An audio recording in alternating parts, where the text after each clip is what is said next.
primero que nada, muy buenas tardes a todos, bienvenidos. Mi nombre es José Ángel Benavides Dueñas. Sí, tengo el gusto de conocer aquí a mi camarada Pablo Ñáñez, desde el 2007 creo. Desde el 2007 ahí en el gobierno legítimo, ahí nos conocimos. Era un adolescente, pero ya muy politizado. Yo me sorprendí, dije, canijo, dice 13, 14 años y ya está politizado, ¿no? Entonces, pues era un placer andar con Pablito allá en el gobierno legítimo, ¿sí? Dicen que Bonilla es fundador de Morena y no, nosotros somos primero, ¿no? De ahí, el señor de ahí. Sí. Y luego, en aquel entonces, Pedro, que ya tengo más a finales de los 80 lo conocí, pues me presentó a Pablo y me presentó a José Luis Pérez Canchola, ¿sí? Yo esperaba la invitación en el 2006 para participar, pero nunca me llegó la invitación. Pero cuando vino el fraude del 2006, decidí invitarme solo.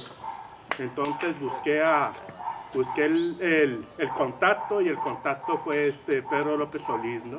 Y ahí después conocí y he conocido mucha gente a través de él, ¿no? Ok, bien, por otra parte, pues yo soy de aquí de Tijuana, tengo la licenciatura en Economía y tengo maestría en Economía Aplicada, ¿sí? A mí me han preguntado, oye, como a veces me ven desempleado, me ven sin dinero y todo eso, mis propios familiares me dicen, oye, si tuvieras la oportunidad de estudiar otra vez, ¿qué estudiarías? Digo, no, pues economía, ¿sí? Todas las materias de economía, los 10 semestres me gustaron. Y siempre en todas las materias estuve entre los primeros 3 lugares de mi generación. ¿Sí? Entonces me quedó como guante al dedo, porque por una parte me gustaba la carrera y por otra parte era apto para aprender todas y cada una de las materias, ¿no? O asignaturas. Posteriormente, en el 98, ya se me estaba acabando, en aquel entonces hasta las maestrías nomás permitían hasta los 35 años. En el 98 yo tenía 34 años. Dije, pues ahorita o nunca. Y decidí, me ofrecían plaza en la Lázaro Cárdenas y decidí no tomarla y me fui a estudiar la maestría al Colegio de la Frontera Norte, Economía Aplicada, que es con los neoliberales. Nomás ahí, un camarada de Puebla, que era del PRD, y yo no éramos neoliberales, todos los demás eran neoliberales, ¿verdad? Y yo conocí su teoría, su ideología, de adentro, ¿no? El neoliberalismo, ¿no? Entonces, y en economía, pues estudié, pues ahí conocíamos diferentes corrientes de pensamiento económico, ¿no? ¿Verdad? Podríamos decir que, de un sentido práctico, están tres corrientes de pensamiento económico en un sentido práctico, que son los monetaristas, ¿sí? Que vienen siendo los neoliberales, son lo mismo, ¿sí? Todo lo quieren privatizar, ¿sí?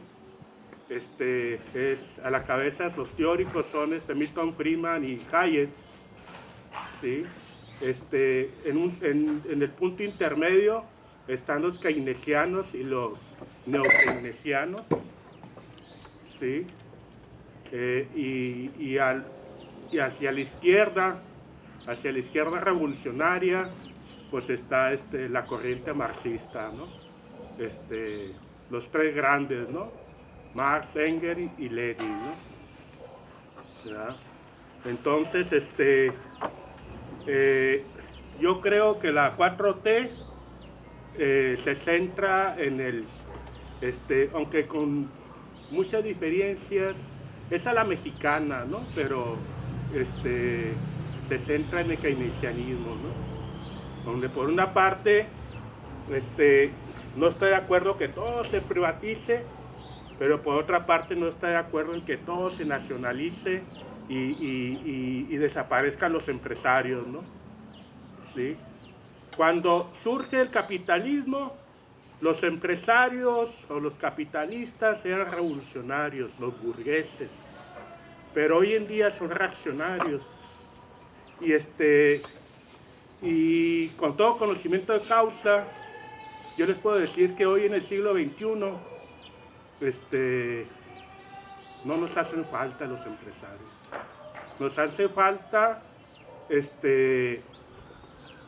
los ingenieros, los contadores, los administradores, los economistas, los sociólogos, los abogados, antropólogos y todas las profesiones, ¿sí?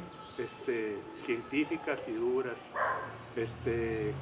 gente que nos dé cultura, que nos dé especialistas en el deporte, en la cultura, médicos, maestros que se dediquen a la docencia, a la investigación, ¿sí? Pero los empresarios como clase no nos hacen falta. Podemos vivir de ellos, podemos prescindir de ellos, ¿sí? Es un punto de vista muy particular, pero es lo que yo pienso, ¿no? La 4T no es tan revolucionaria, por lo menos en este momento, como fue Allende, ¿no? Allende nacionalizó todo lo estratégico, toda la economía estratégica la empezó a nacionalizar, ¿sí? Todos los pilares de la economía. Y los aspectos complementarios, secundarios, pues sí se los dejó a los empresarios, ¿no? Pero la derecha y el imperialismo no lo vieron con buenos ojos, le dieron golpe de Estado, y es cuando surge el neoliberalismo, ¿no? En el 73 ese es el arranque del neoliberalismo, también aquí en México, ¿eh? El neoliberalismo no arranca con Miguel de la Madrid. El neoliberalismo es mundial y arranca con la caída de Allende. Y aquí en México, en la segunda mitad del gobierno de Echeverría, ahí empieza ya a darse síntomas de neoliberalismo, contención salarial, endeudamiento de la economía y otros elementos, ¿sí? Y con López Portillo pues se da mucho endeudamiento, ¿no? Que culmina con la deuda externa, con la crisis de la deuda externa, y fue una estrategia de los gringos, y a partir de ahí nos condicionaron, ¿sí? Perdimos mucha soberanía con esa crisis de la deuda externa, y Washington obligó a México a que firmara cartas de intención, y desde allá nos empezaron a dictar la política económica con esas cartas de intención, y se olvidó todo el proyecto nacionalista que traía el Partido Revolucionario Institucional y otras fuerzas, ¿sí? Entonces fueron 40 años prácticamente, 40 años de neoliberalismo, y es insuficiente un sexenio para contrarrestar todo el daño que le hizo al país y al pueblo de México esas políticas económicas neoliberales, ¿sí? Por lo menos yo calculo que para sentar unas bases sólidas ocupamos 3 sexenios, ¿sí? 18 años para sentar las bases sólidas. porque si, por ejemplo, gana Claudia Sheinbaum, si gana Claudia Sheinbaum, y al siguiente sexenio gana la derecha, en un sexenio nos voltean la tortilla, ¿sí? Ocupamos 2 sexenios más, ¿sí? Y yo coincido con Pablo en que Claudia Sheinbaum es la que garantiza más la continuidad del proyecto soberano de la 4T, ¿no? Es la que garantiza más, esa es la que está más a la izquierda, ¿sí? Y no sé, aquí traía unos apuntes, pero ya los olvidé. Me traía a hablarles, esperaba más gente, hablar un poquito de las diferencias de los modos de producción y formación social, cuál es la diferencia entre una y la otra, y hablar un poquito del origen del capitalismo, cómo fue violento, cómo despojó a los siervos de sus tierras, ¿sí? Y el neoliberalismo fue otro despojo que nos hagan de cuenta que como que la historia es cíclica, ¿no? Y otra vez nos expropiaron, ¿sí? Nos quitaron las empresas del Estado y de la nación, ¿no? Los neoliberales, ¿no? ¿Verdad? Todo lo quieren privatizar. Los valores, el neoliberalismo, por ejemplo, uno de sus valores es enterrar la historia, enterrar los valores, que el único valor sea el dinero, ¿sí? Tienes dinero, vales; no tienes dinero, no vales. Esos son los valores. Y la 4T es lo contrario, ¿sí? Se plantea un cambio de mentalidad, una politización del pueblo, que resulta los valores, solidaridad, valores humanos, el humanismo, ¿sí? Es todo un rollo, ¿no? Los derechos. Hay una coincidencia muy estrecha entre el planteamiento zapatista y el planteamiento de la 4T, viendo lo que nos decía Claudia Sheinbaum el jueves, ¿no? Que nos hablaba de los derechos, ¿no? Derecho a la vivienda, derecho a la educación, derecho a la salud, derecho al trabajo, derecho a un salario digno. Hay mucha coincidencia en ese sentido, ¿no? A los zapatistas, ¿no? Los zapatistas también hablaban de derechos, ¿sí? Nomás que una de las diferencias es que los zapatistas creo que nunca plantearon llegar al poder, y López Obrador siempre luchó por el poder, porque sabía que era la única forma de contrarrestar estas políticas neoliberales, ¿no? ¿Sí? No sé, me puedo pasar aquí hablando mucho más rato de economía, ¿sí?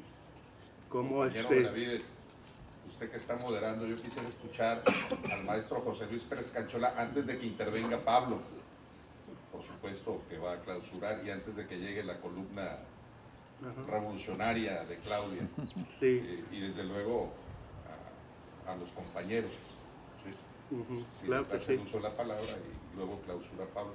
Sí. Primero, somos del centro y no nos conocemos, somos del barrio y no nos hemos identificado, y así como López Obrador nos unificó, esta lucha debe de continuar y deberíamos de seguir conociéndonos en las ideas. No sé, invítanos a... Ok, pues no sé si tengan alguna... Las preguntas las dejamos para el final, o si quieren alguna pregunta. No, al final. te presento a los compañeros. José Luis, ¿gusta pasar, por favor?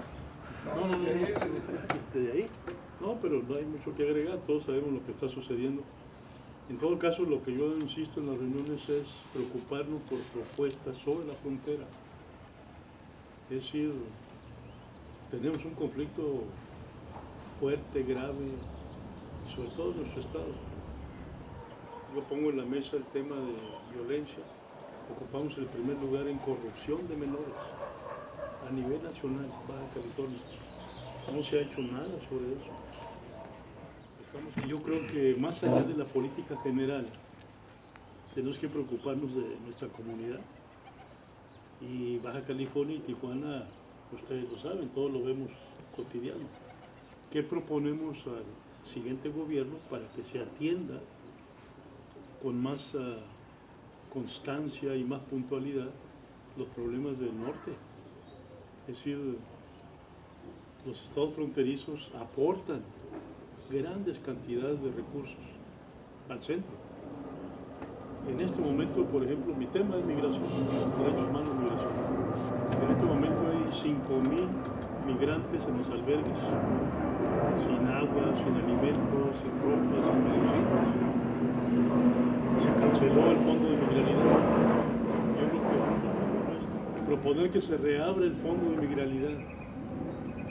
Yo entiendo la desconfianza que tuvo el presidente López Obrador, hay cierta razón, pero bueno, se supervisa, se controla, se audita. Yo estoy en contra del cierre de las guarderías y sobre todo donde hay maquiladoras. Hay mucho problema de las mujeres trabajadoras en maquila que no tienen dónde dejar sus hijos. Se cerraron las guarderías y eso me parece que fue una medida poco favorable. Si hay corrupción, la investigan, la combaten, etc. Pero no puedes dejar a las mujeres, madres de familia, sin ese recurso. Y como eso hay muchísimas... Baja California es víctima de la droga que entra del sur. Yo lo sé, me reúno con familias que viven en la playa Rosarito, San Quintín, y te dicen, llegan barcos y lanchas con drogas. Baja California es víctima del paso de armas. Aquí el problema que tenemos es drogas y armas. Y eso es lo que provoca violencia. ¿Cómo entran las armas? Entran por DHL, entran por paquetería, desarmadas, en piezas, en pedazos, las armas. Y luego las llevan a Sonora, por cierto, las vuelven a armar y entonces entran al mercado. Eso está entrando diario. Pues yo creo que la importancia de reuniones como esta es decir que vamos a proponer al siguiente gobierno para atender los problemas de Baja California y de la frontera. Porque a mí me preocupa decir, en las cosas que yo ando, el tema de violencia intrafamiliar es gravísimo en ciudades como la nuestra. Acaba de haber una encuesta en los consejos tutelares. Y la inmensa, hay homicidas en los consejos tutelares, jóvenes menores de 18, homicidas múltiples, que dicen, bueno, pues es mi trabajo, me pagan 10,000, 15,000 pesos por cometer un homicidio. Pero si te vas al fondo, son de familias violentas, drogas, incluso hay hijos de policías, pero víctimas de la violencia también. Entonces yo creo que el interés de esta reunión es decir, cómo hacemos llegar al centro a quien sigue, si es Claudia, qué bueno, si no, el que sea.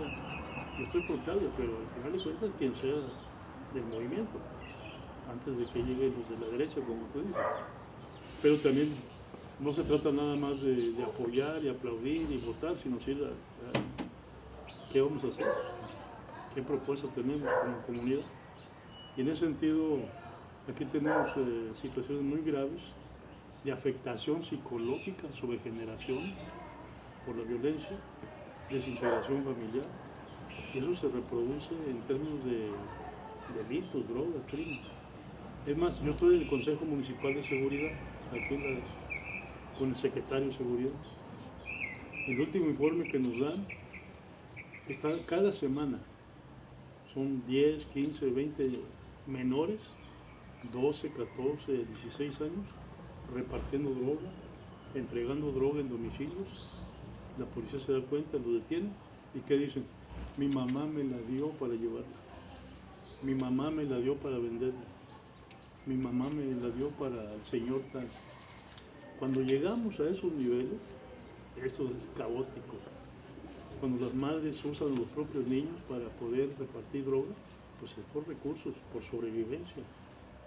Entonces hay mucho que hacer en ese sentido y yo pongo a Tijuana como un ejemplo de esos casos, sobre todo el caso de corrupción de menores, pero altísimo, estamos más arriba de todo de Acapulco, si quieren, Veracruz, Chihuahua, Tijuana. ¿Por qué? Casi no se mete eso, turismo sexual. Hay un turismo sexual por internet. Uno de los que detuvieron hace 2 años, un sacerdote norteamericano, que ya tenía contratada una niña de 8 o 10 meses, él quería sexo con bebés. O sea, hay gente enferma, ¿sí? ¿Por qué Tijuana? No es nada más neoliberalismo, globalización. No, es lo que sufre la gente abajo.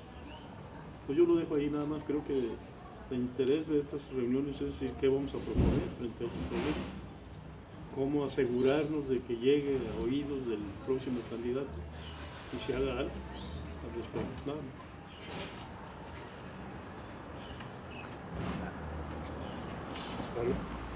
Sí, ¿qué tal, compañeras, compañeros? Buenas tardes. Buen domingo a todos. Primero agradecer a nuestro anfitrión, el compañero José Ángel Benavides. Ya tenía rato diciéndonos que quería empezar a activarse aquí en Colonia, con los vecinos. Gracias por venir. También a compañero Max, vecino. Como les decía, yo a Max lo conozco desde la secundaria. Tengo un tío que vive acá abajo. Y de un morro vine aquí con Benavides, entonces me siento en casa, ¿no? Aquí en el Cañón K. Nosotros como equipo político estamos, como bien señaló el maestro Pérez Canchola, promocionando la trayectoria, la figura, la persona y el trabajo de la doctora Claudia Sheinbaum, la actual jefa de gobierno de la Ciudad de México, y consideramos que ella debe ser quien continúe al frente la transformación que está empezando nuestro país. Pero como se ha señalado, también hay que hablar de por qué aquí en nuestro estado. Pues. Y a mí me parece que lo primero que había que hacer, y lo escuché una vez del maestro Pérez Canchola en la presentación de Pedro de un libro en el Secut, que primero había que sacar al PRI-PAN de la presidencia, como para poder tener la posibilidad de hacer cosas. Hay temas que podemos plantear, pero si los de enfrente están coludidos, no nos van a escuchar. Y también hay gente al interior de Morena con bastantes asegúnes, pero como ellos, el PRI y el PAN, son los que habían gobernado, pues claramente iban a estar más coludidos y era el primer paso. Como parte de ese primer paso, había que demostrar que sí era posible hacer cosas que se habían satanizado. Por ejemplo, desde 2006, cuando Andrés Manuel López Obrador planteó la pensión de adultos mayores, se decía que eso iba a endeudar al país, una bancarrota. Y que si llegaba un gobierno que se reivindica progresista, de izquierda, el dólar iba a llegar a los 30 pesos, se iba a endeudar el país, una bancarrota. Todos recordamos el spot de Peligro para México en 2006, con una pared de ladrillos derrumbándose, que asimilaba a lo que le iba a pasar al país con un gobierno encabezado por López Obrador. Pues eso no fue así. Esas cosas que se decían que iba a pasar no fue así. Ni el dólar se fue a 30, ni estamos en una crisis de deuda, ni hay una fuga de capitales. Al contrario, estamos actualmente en la época con mayor inversión extranjera directa. En agosto de este año, cuando salga la encuesta del INEGI sobre pobreza, se va a demostrar que ya se redujo. Hay un concepto que se llama pobreza laboral, ya se redujo también. La pobreza laboral es aquella que sufren personas que, aunque tienen un empleo y tienen un ingreso, de todos modos ese ingreso formal no les permite acceder a un estándar mínimo de calidad de vida. Es decir, trabajan y son pobres. Usualmente, durante muchos años, nuestros padres, nuestros abuelos nos decían: trabaja para que no seas pobre, trabaja para que no tengas necesidades. pues aquí, después del neoliberalismo, como dijo Benavides, se dio un fenómeno de muchas personas trabajando con empleos formales y aún así, pues viviendo en la marginación. En ese sentido, lo que hemos logrado con la transformación iniciada por López Obrador es un nuevo juego, una realineación en los actores, la suspensión de proyectos que iban a endeudar y esclavizar financieramente el país, como fue el aeropuerto de Texcoco, que había que cancelarlo, recuperar vías férreas.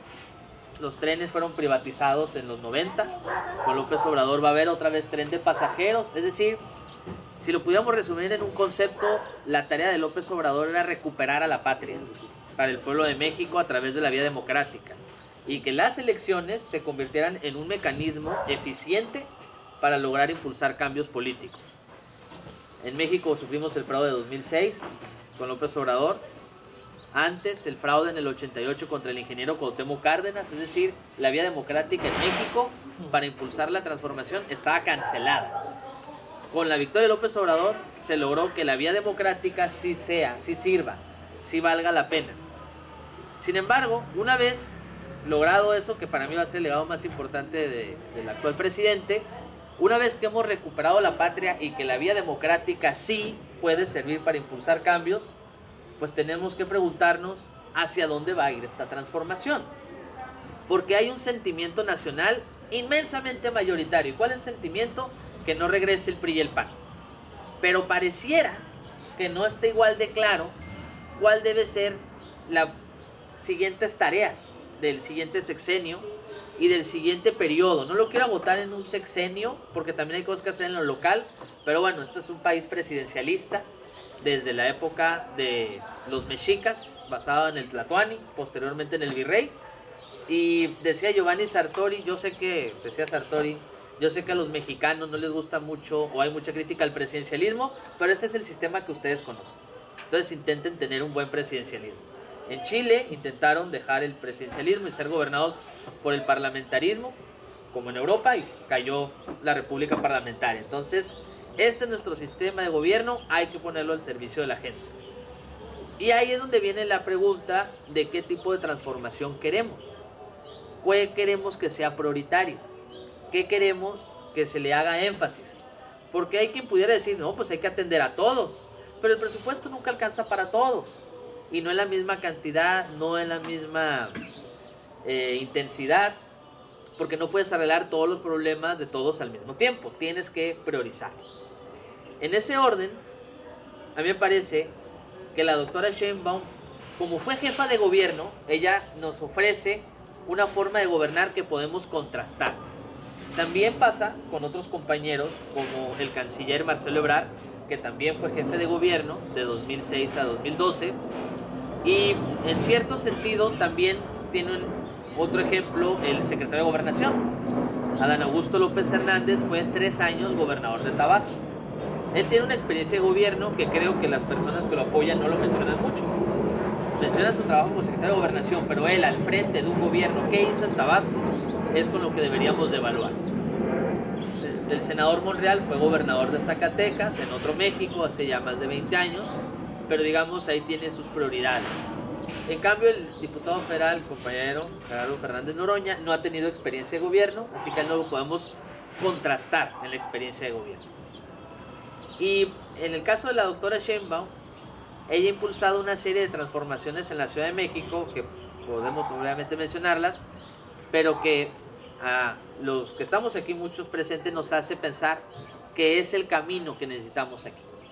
Porque para empezar a resolver o atender los problemas que afectan a Baja California, por ejemplo, la cuestión del agua, quien ha tenido una gestión exitosa de esa materia es Claudia Sheinbaum en la Ciudad de México.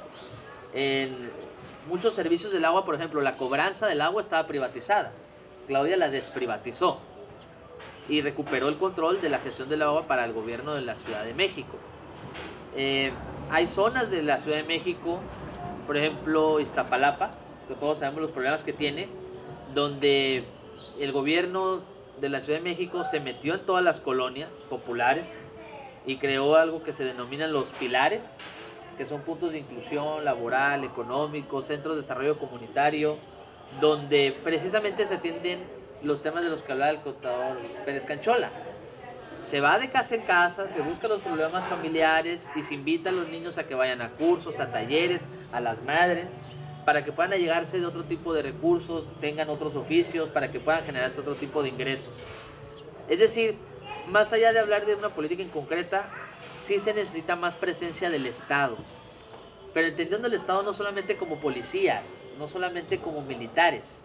Con la Guardia Nacional, que era necesaria crear, hemos tenido a la Guardia Nacional al interior de las colonias buscando disminuir la inseguridad. Pero a esa Guardia Nacional la tienen que acompañar no solamente los programas sociales, porque los programas sociales del presidente han sido entregarle recursos a la gente, que también era necesario. Pero también hay que entregar servicios públicos. A la doctora Sheinbaum en una entrevista con Sabina Berman le preguntó, ¿tú cómo definirías tu proyecto en una palabra? Uno de los aspirantes dijo unidad y lealtad, o sea, frase, campaña. No dice nada eso. Claudia Sheinbaum dijo, por el bien de todos, primero los cuidados. ¿Y a qué se refiere con los cuidados?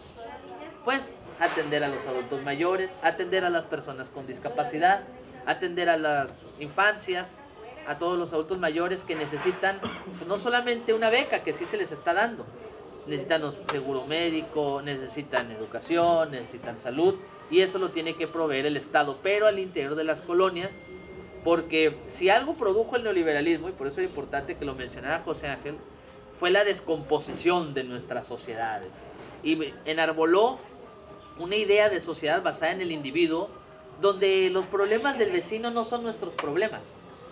Si uno revisa una encuesta que hizo la revista Nexos acerca de ¿te importan los problemas de los demás? La mayoría de la gente te dice que no. Mucha gente está basada nomás en sus problemas individuales y en sus problemas familiares. Pero si en Tijuana te enteras que hubo un secuestro, hay gente que no se escandaliza ya. ¿Qué pasó en Ciudad Juárez con el fallecimiento de los migrantes que murieron calcinados en un lugar que se supone fue construido para protegerlos? Pues hubo gente que nos indignó, hubo gente que le pareció ya normalizado. Hemos normalizado la violencia, el asesinato, el robo, la delincuencia en tal nivel, pero porque han sido años y años donde esto sucede, pues. Entonces tenemos que recuperar la capacidad de indignación, pero partiendo de que sí se puede solucionar estos problemas. La doctora Sheinbaum, en los 5 años que va a cumplir este diciembre, al frente de la Ciudad de México, ha disminuido en un 50% los homicidios. Tiene la policía más preparada del país, con más capacitaciones. Tiene un mando único, tiene 80,000 elementos que puede disponer de ellos y movilizarlos a cualquier punto de la Ciudad de México y actuar de manera inmediata. Eso me queda claro que no es fruto únicamente de este sexenio. Ha sido un trabajo que, por ejemplo, con el ingeniero Cárdenas, el director de formación profesional de los policías, pues impulsó a que se profesionalizara la policía. Aquí está el encargado de esa tarea, nos acompaña el día de hoy. En ese sentido, creo que todos, y es lo que tenemos que hacer, invitamos a invitar a comunicar el mensaje de la importancia de que, como decía Benavides, la transformación debe de continuar. Pero, ¿a través de qué camino? ¿A través de qué énfasis? ¿A través de cuál visión? Nos parece que es la de la doctora Sheinbaum. Por muchas cosas. Porque sería histórico nuestra primera presidenta, eso no se puede soslayar, se tiene que decir. A las mujeres y en general, las mujeres jóvenes sobre todo, que es donde tuvimos muchos problemas. AMLO nunca ganó en ese electorado. Mujeres jóvenes en 2006 y en 2012. Ganamos hasta 2018. Pero para que las mujeres participen, se involucren, ayuda más ver a una mujer al frente con la cual se puedan identificar. Entonces, claro que eso va a ayudar a que más gente participe, que no participe, que se sienta identificada y que sienta confianza. Pero también, además de eso, la doctora, pues es una científica. Y no lo digo de manera solamente como de adorno. Ella se ha dedicado a la investigación académica en la UNAM. Ella viene de una familia de académicos, que son trabajadores intelectuales. Trabajan con su intelecto, pero no dejan de ser trabajadores. No proviene de un origen alejado de los problemas de la gente. Y su naturaleza, la doctora, el hecho de ser una persona estudiada, ella es doctora en ingeniería energética por la UNAM, y es física también. pues hace que ella sea una persona meticulosa, que estudie los problemas y que se meta. Hay mucho gobernante que llega a una posición y delega. No, pues tú te encargas de esto, tú te encargas de esto, y te desentiendes y a la semana ves cómo vas y ya. No, Claudia sí se mete a los temas, los conoce, los estudia. Y creo, me parece, que el presidente, y esto es una autocrítica que hay que hacer, y digo auto, no crítica a él porque somos parte de su movimiento, él ha sido muy respetuoso del federalismo y ha dejado, no se ha intervenido, no ha confrontado como presidente a gobernadores. El presidente como opositor, cuando iba a las entidades, cuando salía de la capital de la república, confrontaba a los gobernadores y señalaba sus yerros y sus errores en todo el país. Como presidente ha sido muy respetuoso de la institucionalidad y no ha abierto fuego él en las mañaneras directamente contra trabajo de los gobiernos estatales. Yo creo que Claudia sí lo va a hacer, porque los problemas que hay que enfrentar necesariamente pasan por la intervención en lo local, no solamente en lo federal. Me explico. Guanajuato es, sobre Baja California, el estado con más homicidios del país. Y ahí tienen un fiscal que tiene 14 años al frente y no deja de incrementar la violencia. Pues ahí hay una colusión evidente, hay una colusión que no se ha resuelto. Si las fiscalías estatales no investigan y todo lo termina trayendo la Fiscalía General, no va a poder con tantos casos. Entonces, las fiscalías no están funcionando. Este modelo de fiscalías autónomas no está funcionando y en los estados no está funcionando. En cuanto al tema de las policías municipales, hay muchos ayuntamientos que no tienen policías municipales. O sea, aquí en Baja California, como solo tenemos 7 ayuntamientos, tenemos la idea de, el ayuntamiento tiene ciertos recursos, tiene cierta influencia, pero porque estamos en el municipio más habitado del país, más de 2 millones de personas, de acuerdo al censo oficial, falta ver la población flotante. Pero la mayoría de los municipios de este país no pasan de los 100,000 personas. Son pocos los municipios que rebasan esa cantidad, aunque los haya, en comparación a los más de 2,000 municipios.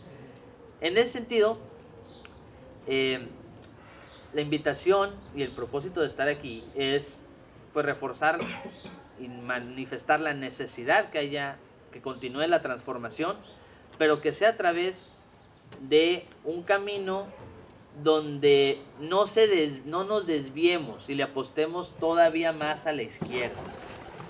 Porque hay quien dice que debido a la polarización que hay en el país, hay que conciliar con la derecha, hay que bajarle a los decibeles. Yo sí creo que hay que tener un diálogo con la oposición de respeto y que sea democrático. Sin embargo, la polarización no la empezamos nosotros, la empezaron ellos cuando López Obrador era jefe de gobierno y salieron encuestas donde tenía una aprobación del 80% y la derecha le empezó a apodar a Andrés Manuel López Obrador el Whiskas, porque decía que lo prefieren 8 de cada 10 gatos. Entonces, la polarización la empezaron ellos con su clasismo, con su racismo. Ahora afectan a Claudia con el machismo también que hay, no solamente en la derecha, sino también en la izquierda. Pero la compañera ha estado con Andrés Manuel desde que es jefe de gobierno, participó con él en la fundación de Morena, fue la primera alcaldesa de Morena en la Ciudad de México, en Tlalpan, pero ella tiene una trayectoria propia, pues. Ella no solamente es política, se ha dedicado a otra cosa en la vida y por eso no está desconectada de los problemas de la gente y sí tiene una visión sobre lo que se tendría que hacer. Insisto, en esta entrevista a Sabina Berman, y es difícil hablar de propuestas ahorita, no de nosotros lo podemos hacer, pero de ella porque no estamos todavía en esa etapa, pues. Ella todavía tiene una responsabilidad en la Ciudad de México, pero sí dijo, cuidados de agua. Es decir, está hablando de servicios en las ciudades, donde se está aglomerando la mayoría de la población. Nuestro país hace 50 años era un país con una alta población rural, ya no, ya somos un país eminentemente urbano, y ahí es donde se tiene que atender. Una persona que viene una reciente experiencia de una ciudad tan complicada de gobernar como es la Ciudad de México, tiene una serie de características que permiten afirmar que va a tener un ritmo de trabajo que no se va a interrumpir con una campaña presidencial que vendría el siguiente año. La doctora Sheinbaum está haciendo un esfuerzo importante. Ella tiene un grupo que la apoya, que es un consejo de ciencia y tecnología, un cuerpo de académicos. Ella sí está involucrando a la academia en la definición de las propuestas. Se han realizado foros en Tijuana, algunos de los presentes han logrado participar. Pedro fue maestro de ceremonias en el primer foro de ellos. Y hay una disposición de parte del equipo de la doctora Sheinbaum. Nosotros estamos en ese equipo, yo estoy en la coordinación del Distrito Sexto Federal, aquí en Tijuana, en cuanto a la promoción del trabajo de la doctora. Y si hay una disposición de recabar una serie de propuestas, porque el proyecto de Andrés Manuel, los 100 puntos que presentó en el Zócalo, casi todos ya se cumplieron, o casi todos se van a cumplir.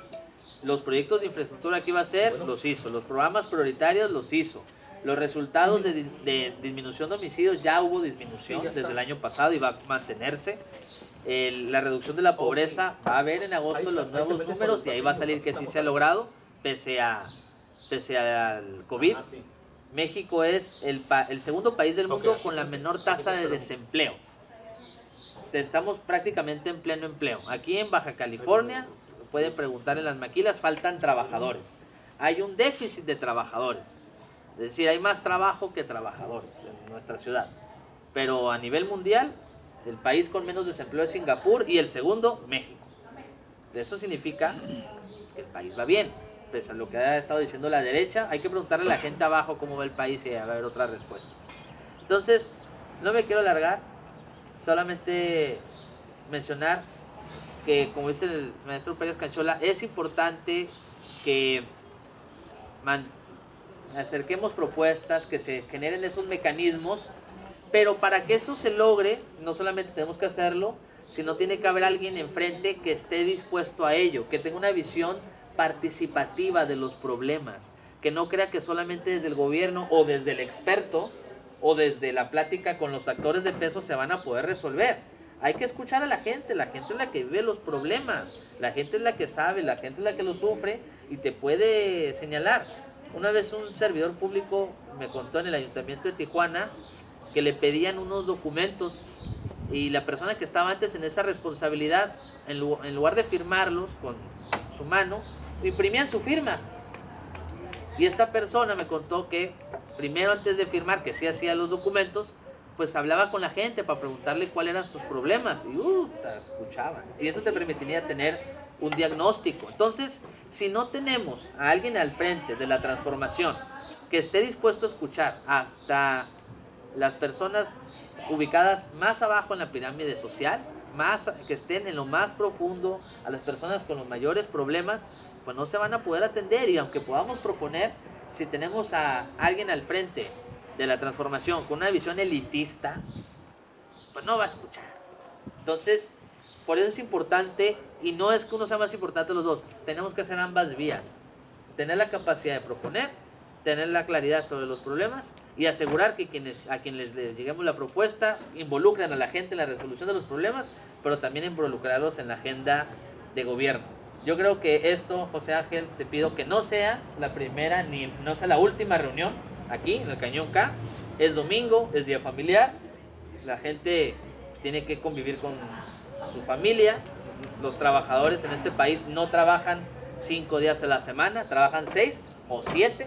Se entiende que la gente esté atendiendo los suyos, pero hay que seguirlo haciendo, pues, porque hay una serie porque solamente si la gente se une, cuando la gente se congrega, cuando la gente coincide, pasan cosas y se logran los cambios. Los poderosos quieren que estemos encerrados en nuestras casas, sin hablar con el vecino y que no sentamos como propios los problemas de los demás. Y ese es un problema de México, que se destruyó el sentimiento de nación. No nos vemos como una comunidad. Si alguien dice, oye, ¿ya viste lo que pasó en Chiapas? No va a faltar el que diga, ¿y a mí qué me importa si está a miles de kilómetros? O igual si vas a Veracruz y alguien dice, oye, ¿ya supiste lo que pasó en Sonora? ¿Y a mí qué me importa si estamos a miles de kilómetros? Eso ha sido, en mi opinión, lo más grave que hizo el neoliberalismo estos últimos 40 años. Romper el sentimiento de comunidad. Antes, todos los vecinos sabían quién era su vecino, las colonias. Ahora a duras penas le hablas a tus hermanos con los que vives en la casa. Hay muchos chistes, memes de que, ay, ¿quién es ese señor que está en la computadora todo el día? Porque nunca hablamos. Ah, es tu papá. Pues no hablamos ni con nuestra familia, que menos vamos a hablar con las demás. Por eso hay que seguir haciendo este tipo de reuniones. No importa si son muchos, si son pocos, eventualmente siempre sube la cantidad, pero lo importante es empezarse a organizar. Recuerden lo que decía Andrés Manuel cuando fue candidato la primera vez a gobernador de Tabasco, que era la época del preautoritario. Él llegó a la plaza de un pueblo, ya saben, pueblo del sur, kiosco, iglesia, el gobierno, y le habían asustado a la gente que no fuera, y Andrés Manuel se puso a hablar, agarró una bocina y empezó a decir su discurso, y él se dio cuenta que aunque la gente no iba a la plaza, abría las cortinas y abría las ventanas para que entrara el audio, y así le estaban poniendo atención, porque la gente quería escuchar un mensaje de cambio y estaba reconociendo el valor de un dirigente que estaba en medio de una plaza sola, vacía, con la policía cercana, en un ambiente de autoritarismo, pero con el valor de alguien que sabe que está haciendo lo correcto y está trabajando por el bienestar de la demás gente. La doctora Claudia ha tenido una embestida de parte de la derecha muy fuerte, y no van a parar. Va a haber más ataques contra ella, pero nunca la van a poder acusar de algo, de corrupta. Ni sus opositores han podido. Ella se mueve en un aveo. Hay políticos, gobernantes que dicen ser de la Cuarta Transformación, y si no viajan en Suburban ya no salen de sus casas. Casualmente casas en San Diego, porque aunque se digan de la 4T, también aspiraban a lo mismo, enriquecerse en la función pública e irse a vivir al otro lado, porque hasta les da vergüenza ser mexicano, hasta les da vergüenza que tengamos color de piel de raza de bronce. Entonces, a la doctora le van a seguir atacando, pero recuerden algo: si la ataca la derecha, si la atacan los poderosos, los medios de comunicación, es porque es la opción correcta. Van a ver que a otros les echan porras, que qué gran político, que qué gran negociador, que qué buenos acuerdos, y a la doctora la van a hacer menos, como la están haciendo, que es una títere de López Obrador, que va a estar ahí como un monigote. Es decir, mientras más la ataquen, recordemos que es porque es la opción correcta. Yo con esto concluyo. No se vaya a enfriar el pollo. Los invitamos a que sigamos promocionando la figura de la doctora, con su lona, con la gorrita, con la camiseta, compartiendo en Facebook. O lo más importante que la lona, que hay que hacerlo, es hablar con los demás, con los vecinos, con la familia, con la pareja, con quien sea, porque hablando se entiende la gente y hablando se transforman las sociedades. Yo con esto concluyo. Gracias, compañero. Muy bien, maestro.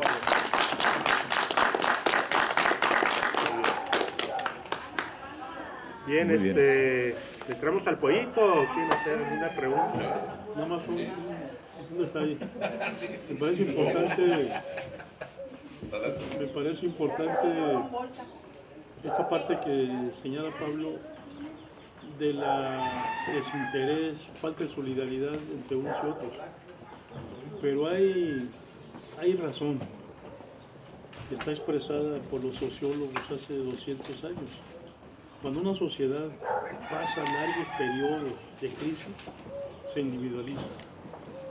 Cuando una sociedad sufre violencia o falta económica, se individualiza. Y en 30 y tantos años de neoliberalismo aquí, eso fue lo que sucedió. Es decir, no es una conducta espontánea, no es falta de solidaridad espontánea, se construye. Y si en México vivimos 30 y tantos años de abandono, de salarios miserables, de desempleo, lo que sea, violencia sobre todo, la sociedad se individualizó. ¿Qué quiere decir esto? Que cada quien empieza a preocuparse de lo suyo. La mula no era arisca, le hicieron a palos. Mi familia, mi trabajo, mi casa, mis bienes. ¿Cómo combatir eso? Es lo que hay que preguntarnos. Yo trabajé con Andrés Manuel y con Claudia, los conozco, son gente muy comprometida. Nunca les van a encontrar un señalamiento de corrupción o de enriquecimiento.